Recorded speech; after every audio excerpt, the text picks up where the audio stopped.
Hello and welcome to another Chronicles of Ancestor development video.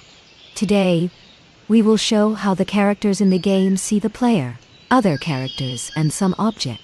I hope you find it interesting, so let's get to it. For reference, here we have me, the player, and 2 NPCs. There are also 3 items: a stake, a sword, and a fish.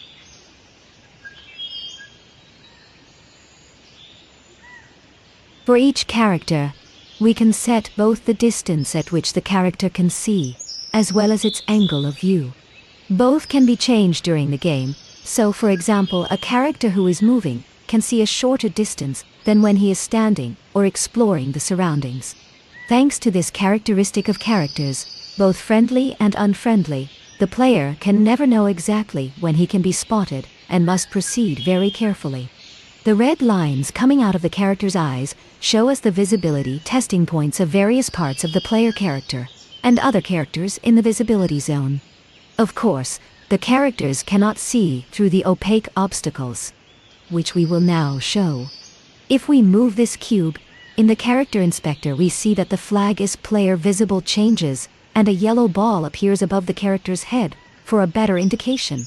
Testing the visibility of part of the character will prevent the character from being hidden behind a small object, such as a thin tree. But at the same time, we will get better performance than if we tested the whole character. Now let's move the camera to roughly the position of our test NPC's eyes to make sure this actually works. From the NPC's point of view, the player's hand can be seen, and the S-player visible flag is indeed turned on. If we now move the obstacle so that we cannot see the player, we can make sure that the is-player visible flag will turn off after a while. The delay is caused both by the fact that the detection is repeated after a certain amount of time has passed, and by the fact that a random time delay is added after the detection of a change in visibility.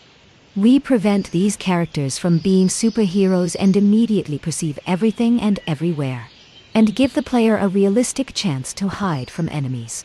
And now we can see the view from the game.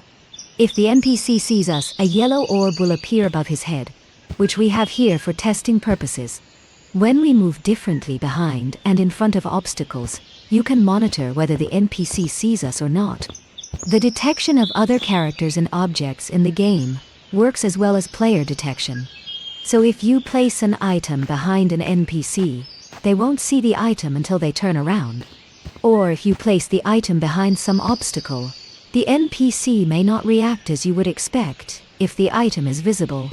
On the other hand, this gives you the opportunity to hide the item and not let NPCs steal it when they see it lying around. That can happen too. Thank you for watching the video to the end and also for your likes. Don't forget to subscribe to our channel so you don't lose an overview of the development of our game. I look forward to seeing you in the next videos.